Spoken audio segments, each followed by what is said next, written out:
Welcome back to the classes, children. Welcome back to Teachers Hub. If you are new to the channel, please do subscribe to the channel. And if you like the video, please give it a thumbs up. And if you're having any doubts, please do comment in the comment section so I can clear your doubts. So, in this video, we are solving some multiple choice related to physics. So, we shall start. Yes. So, the first question, a safety device used to protect electrical circuit and electrical appliance is dash. The options are ammeter, fuse, commutator, galvanometer. So here the question is, which is the safety device used to protect the electrical appliances or electrical circuit? As we all know, ammeter is used to measure the current, and we also know that commutator is used to reverse the direction of current, and galvanometer is used to detect the flow of current. So what is the correct option then? Yes, the correct option is fuse. So fuse is the safety device which is used to protect the appliances and electrical circuits. So next we shall move on to the next question. The position of an image obtained by a convex lens when the object is kept between f1 and 2f1. I'll repeat, the position of the image. So you have to find out the position of the image, and here the lens used is convex lens and the object is placed between f1 and f2. So f is the principal focus of convex lens. So now the object is placed at between f1 and f1. So now we have to find out the position of the image. So we shall understand this through an diagram, children. So here is the diagram. So here the object is placed between f1 and 2f1. And as you know, the lens used was convex lens. So here you have to find out where is the position of the image formed. So where is the position of what is the position of the image? Yes, so this is the object and this is the image formed. So the image which is formed, the position is beyond 2f2. So when the object is placed between f1 and f2, after refraction, the image will be formed beyond 2f2. It is beyond 2f2. So what is the correct option? Yes, as we saw in the diagram, the image is formed beyond 2f2. So the correct option is beyond 2f2. When the object is placed between f1 and 2f1 and after refraction through the convex lens, the image is formed beyond 2f2. So option C is the right answer. Next question. A power plant. The power plant that does not use turbine to generate electricity is dash.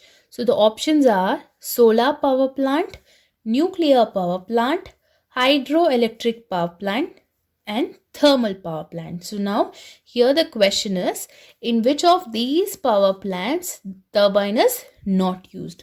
So as of first option, that is solar power plant. So you know that using power plants we generate electricity. In solar power plants, what we usually do is the sun energy is concentrated on the solar cell, which converts the sun energy or solar energy into electrical energy. The sun's energy is concentrated on the solar cells that converts sunlight into electricity. There are few more methods, but generally in solar power plants, we use solar cells in order to generate electricity. So the next option is nuclear power plants. So as you know, in nuclear power plants, electricity is produced with the help of nuclear reactions like nuclear fusion or nuclear fission. In such nuclear reactions, what happens is energy is released. A huge amount of energy is released. As a result, heat is produced. And with the help of this heat, the water is boiled. In the nuclear reactor, water is kept, and under nuclear reaction, enormous amount of energy is generated. Using this energy, heat is produced, and this heat is used to boil the water in the reactor. When the water boils, steam is released, and this steam helps to rotate the turbine. It rotates the blades of the turbine. As a result, mechanical energy is converted into electrical energy. Fine.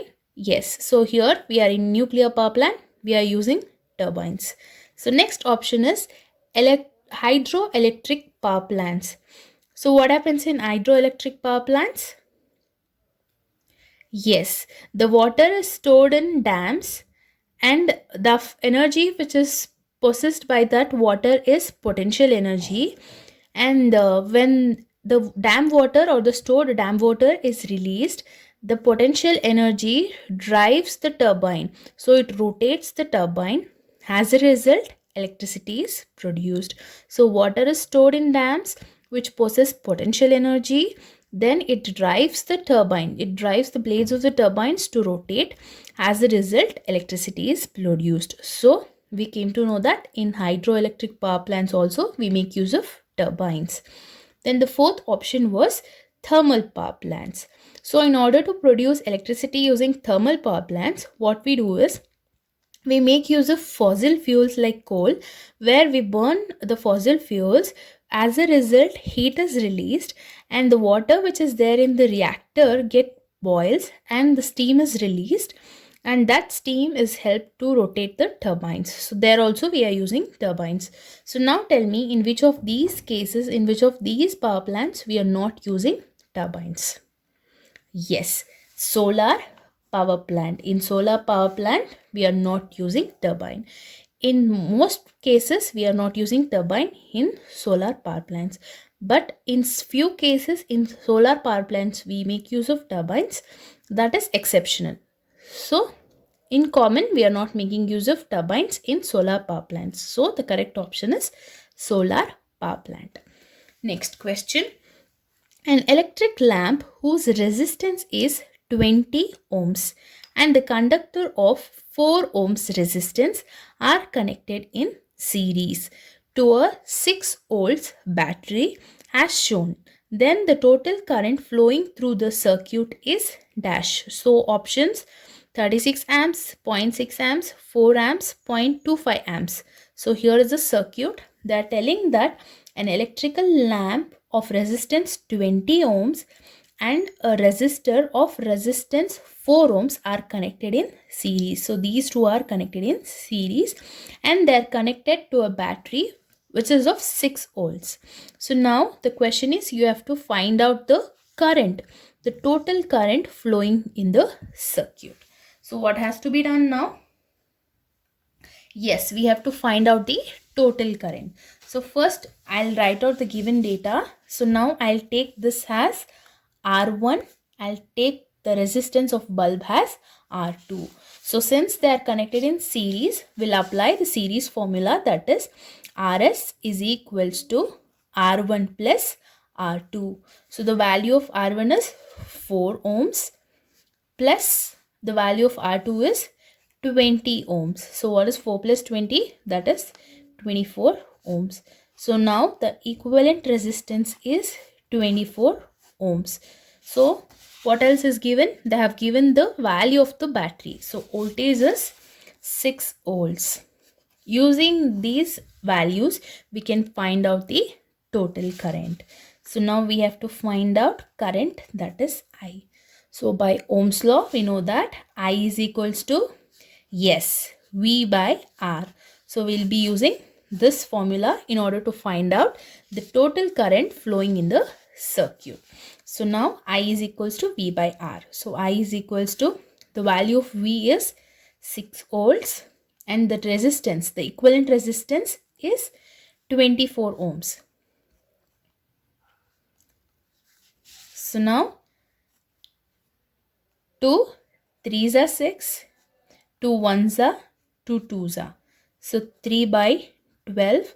So 3 1s are 3 4s are. So 1 divided by 4. So what is 1 divided by 4? It is 0.25.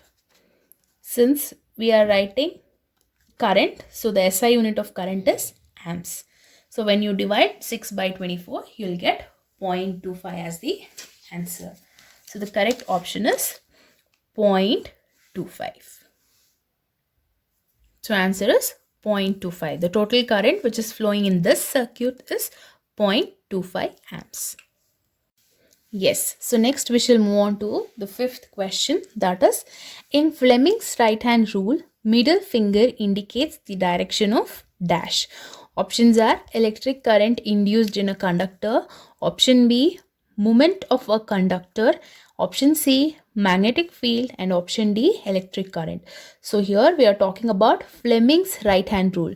So the middle finger indicates the direction of, yes, it indicates the direction of induced current, the direct electric current induced in a conductor. So in right hand, Fleming's right hand rule, the thumb indicates, yes, the direction of force, and the index finger indicates, very good, magnetic field, and the center finger or the middle finger indicates the direction of induced current. So what is the right option there? Yes, option A, that is electric current induced in a conductor is the right answer. Fine. Next question, observe the following table. So they have given a table. So in that we have two columns. One is material medium and the next column is refractive index. So they have given few materials, that is PQRS, and respectively they have given the refractive index of each material medium. So the question is, in which material medium speed of light is very high? So you have to find out in which of these material medium speed of light is very high. So P is 1.52, Q is 1.44, R is 2.42, S is 1.33. Now you have to tell me, among these materials, the speed of light is very high in which material?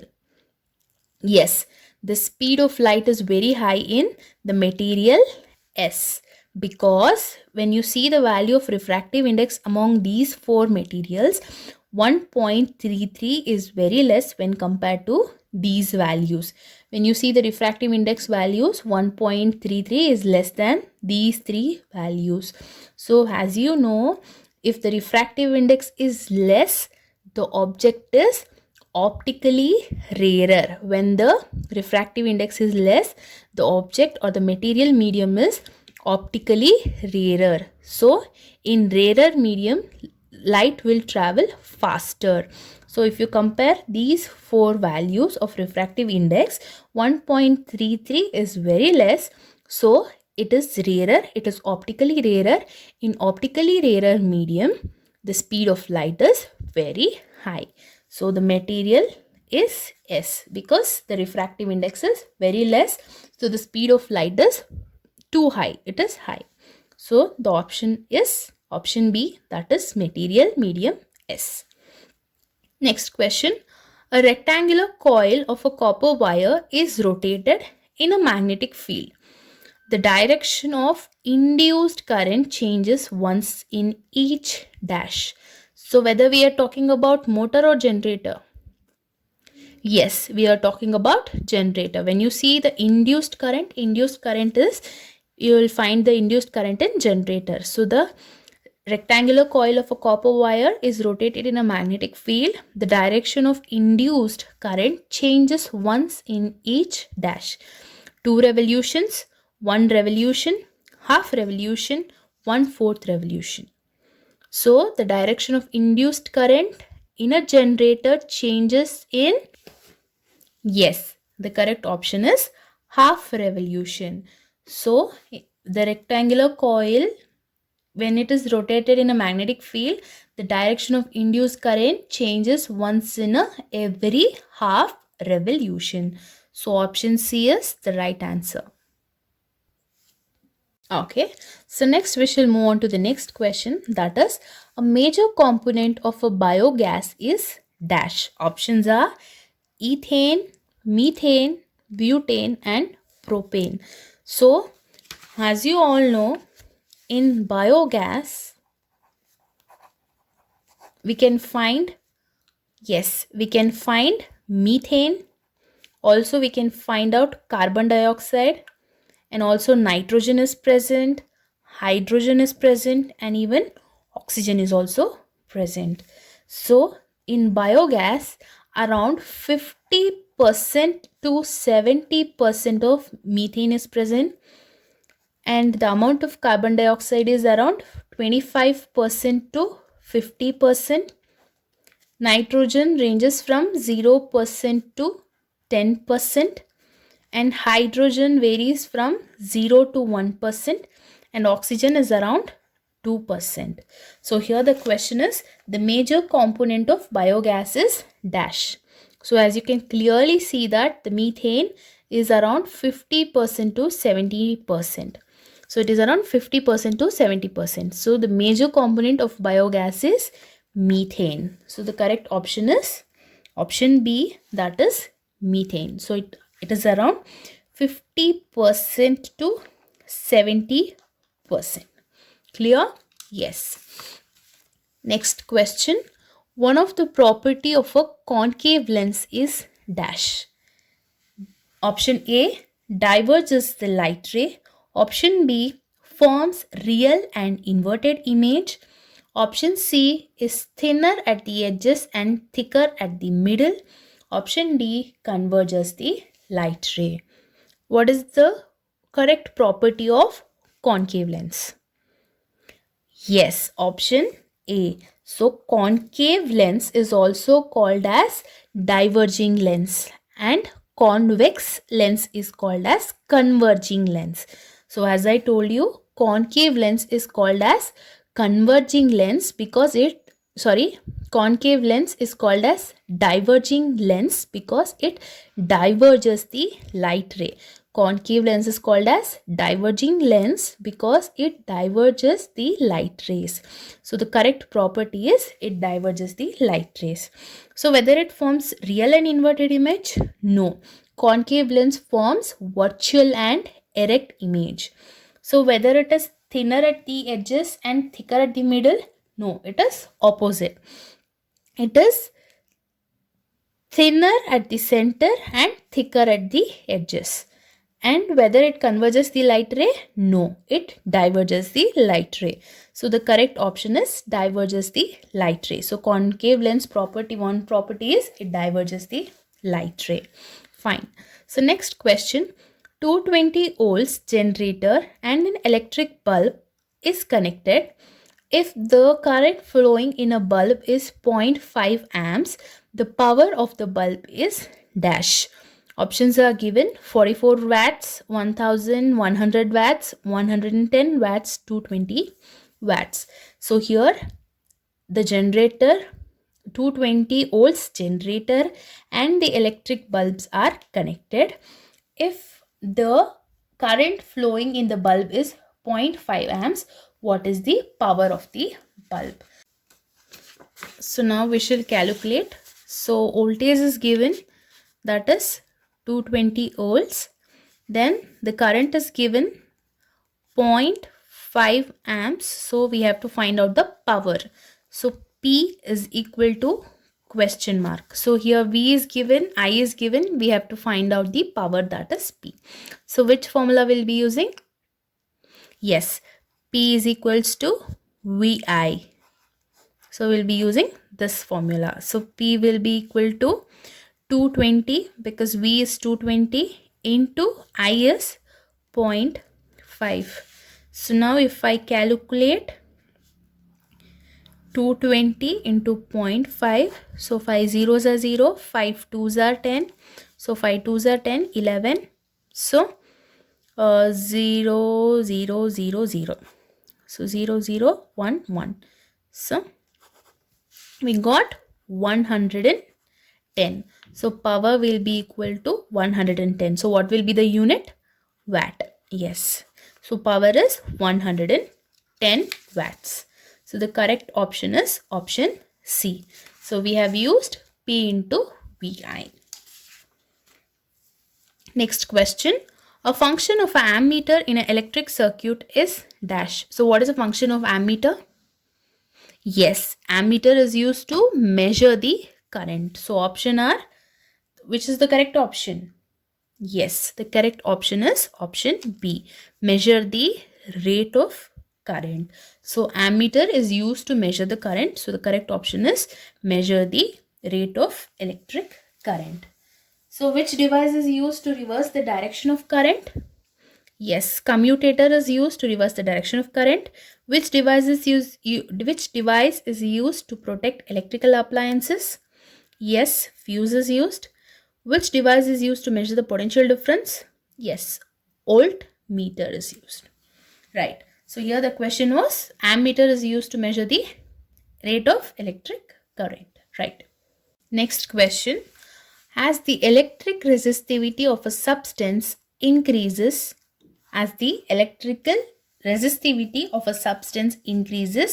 dash. Options are resistance decreases, conductivity increases, melting point decreases, resistance increases. So what is the correct option? As the electrical resistivity of a substance increase, the resistance of that conductor will also increase, because rho is directly proportional to resistance. Since resistivity is directly proportional to resistance, as the resistivity increases, resistance also increases. As the resistivity decreases, the resistance also decreases. Here the question is, as the electrical resistivity of a substance increases, the resistance, what happens to the resistance? Yes, it also increases, because they are directly proportional. So the correct option is resistance increases. As the electrical resistivity of a substance increases, the resistance of a substance also increases. Right. So next question. The phenomena of bending of light as it passes from one transparent medium to another. Bending of light. So which phenomena is this? Yes, it is refraction of light. So the phenomena in which there is a bending of light when it is passed through a transparent medium, the phenomena is refraction of light. So the right option is option A. Next, we shall move on to the next question. Which of the following is not a property of magnetic lines? Which of the following property is not a property of magnetic lines? So options are, magnetic field lines are dense near poles. Whether the magnetic field lines are dense near poles? Yes, it is denser. The magnetic field lines are closed loop. Whether it is correct? Yes, it is correct. The magnetic field line intersect each other. Whether it is true? Whether the magnetic field lines intersect each other? No, it is false. Why? Yes, because the compass needle cannot show two different directions at a time. It is not possible. The magnetic compass cannot show two different positions at a time, which is highly impossible. So we can conclude that magnetic field lines will not intersect each other. They'll not intersect each other. Whether this is a property of magnetic field lines? No, it is not a property of magnetic field lines. So here the question was, which of the following is not a property of magnetic field lines? So option C. Because magnetic field lines, they do not intersect each other at any point, because the magnetic compass cannot show two different directions at the same instance of time. So this is not the property of magnetic field line. Whether option D is the property of magnetic field line? Let's see. The magnetic field lines emerges from North Pole and emerges at the South Pole. So magnetic field lines emerges from North Pole to South Pole. Whether it is true? Let's see. See here, this is a bar magnet. So this will be the North Pole and South Pole. So inside the bar magnet, always the magnetic field lines enters from south and exits through north. Inside the bar magnet, the magnetic field lines enters from south and exits through north. Whether the option is correct? Yes, the magnetic field lines emerges out from North Pole and it enters from South Pole. This is a property of magnetic field lines. So the question was, which of these is not a property of magnetic field lines? The correct option was option C. That is, yes, magnetic field line intersect each other, which is not true. So we have ticked that option. So if you're having any doubts, so please do comment in the comment section. And also there is one more video which is coming up, so you can press the I button at the topmost corner, so you'll be directed there, and also you'll get the video link in the description box. So please do click on the link in the description box in order to get the next MCQ video or multiple choice video. So thanks for watching, and also subscribe the channel. Thank you.